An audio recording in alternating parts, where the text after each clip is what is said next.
बिहार का अभी सबसे हॉट टॉपिक जो मुद्दा चल रहा है वो है एक होटल में कांड हुआ जिसमें पिता और बेटी साथ सो रहे थे और बेटी को एक अपराधी आ जाता है और वो पकड़ कर ले जाने की कोशिश करता है, छेड़छाड़ करने की कोशिश करता है। इसी दौरान पिता की नींद खुल जाती है और वो अपनी बेटी को बचा लेते हैं, लेकिन उसके बाद ये मामला सुर्खियों में आ जाता है और कई तरह की टिप्पणियां इसको लेकर सामने आती है। एक तरफ जहां सीएम सम्राट चौधरी कई बड़ी बड़ी बातें कहते हैं और वहीं उसी दिन रात में इतना बड़ा कांड हो जाता है होटल में, जिसके बाद अब कई तरह की प्रतिक्रियाएं इस पर आने लगी है और अब इस मामले में बड़ा एक्शन भी हो गया है। चलिए उसके बारे में हम आपको जानकारी देते हैं, लेकिन उससे पहले नमस्कार, न्यूज़ फॉर्नेशन देख रहे हैं आप और मैं हूं सान्या आपके साथ। राजधानी पटना में एग्जाम देने आई हुई छात्रा और उसके पिता साथ में सो रहे थे और इसी दौरान छात्रा के साथ बदतमीजी की गई और उसके बाद उसे जबरदस्ती ले जाने की कोशिश की गई, किडनैप करने की कोशिश की गई और उसी दौरान उसके पिता की नींद खुल जाती है और वो अपनी बेटी को बचा लेते हैं। पूरे होटल में हंगामा किया जाता है, पुलिस को सूचना दी जाती है, पुलिस मौके पर पहुंचती है, सीसीटीवी खंगाले जाते हैं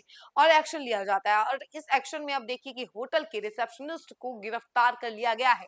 जी हाँ, सही सुन रहे हैं आप, इस मामले में अब बड़ा एक्शन ले लिया गया है पुलिस की तरफ से और रिसेप्शनिस्ट को गिरफ्तार कर लिया गया है। चलिए हम आपको इस बारे में थोड़ी और जानकारी विस्तार से देते हैं। दानापुर के रूपसपुर थाना क्षेत्र स्थित होटल हिडन वाला में पिता के सामने पॉलिटेक्निक छात्रा से छेड़खानी मामले में पुलिस ने कार्रवाई तेज कर दी है।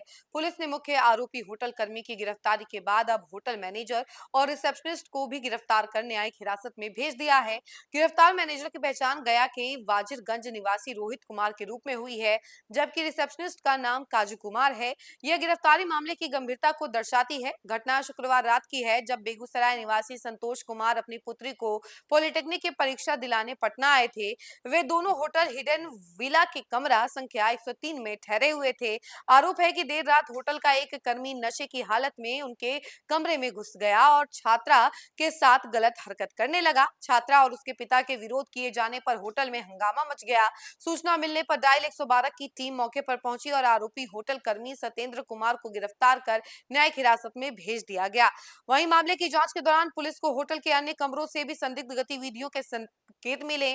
पुलिस ने होटल के एक कमरे से 3 युवतियों को बरामद किया, जिनमें 2 पश्चिम बंगाल और एक हरियाणा की रहने वाली बताई जा रही है। पुलिस के अनुसार हरियाणा की युवती शराब के नशे में थी और उससे भी पूछताछ की गई। स्थानीय लोगों का आरोप है कि होटल में लंबे समय से संदिग्ध गतिविधियां चल रही थी। यहाँ रोजाना बाहरी लड़कियों का आना जाना लगा रहता था। जांच के दौरान होटल के कमरों से कुछ आपत्तिजनक सामान भी बरामद हुए हैं। होटल के रजिस्टर में ग्राहकों की पूरी जानकारी दर्ज नहीं मिलने पर पुलिस को अवैध गतिविधियों की आशंका और ज्यादा गहरी हो गई। रूपसपुर थाना अध्यक्ष ने बताया कि छात्रा के पिता के लिखित आवेदन पर पॉक्सो एक्ट के तहत प्राथमिकी दर्ज की गई है। पुलिस पूरे मामले की गंभीरता से जांच कर रही है। देखा आपने कि इस होटल कांड को लेकर अब बड़ा एक्शन लिया गया पुलिस की तरफ से। पुलिस ने उस होटल के मैनेजर को और रिसेप्शनिस्ट को, दोनों को गिरफ्तार कर लिया है और इस मामले में अब बड़ी कार्रवाई भी की जा रही, छापेमारी की गई थी और कई सारे लोगों को वहां से पकड़ा भी गया था क्योंकि संदिग्ध गतिविधियां वहां पे मिली थी। तो उसके बाद जो है पुलिस ने बड़ा एक्शन लेते हुए उन लोगों को भी गिरफ्तार किया और अब जो है एक्शन लेते हुए उन्होंने मैनेजर और रिसेप्शनिस्ट को भी गिरफ्तार कर लिया है। और ये मामला एकदम हॉट टॉपिक बना हुआ है क्योंकि कैसे एक होटल में एक पिता के सामने ही बेटी को इस तरीके से किडनैप करने की कोशिश की जा रही थी, जिसके बाद पूरी राजनीति तो गरमाई ही हुई है इस मुद्दे को लेकर, लेकिन लोगों की भी अलग प्रतिक्रियाएं आ रही है। इस खबर में फिलहाल इतना ही। ऐसी तमाम अपडेट के लिए जुड़े रहे हमसे और देखते रहे न्यूज़ फॉर्नेशन। धन्यवाद।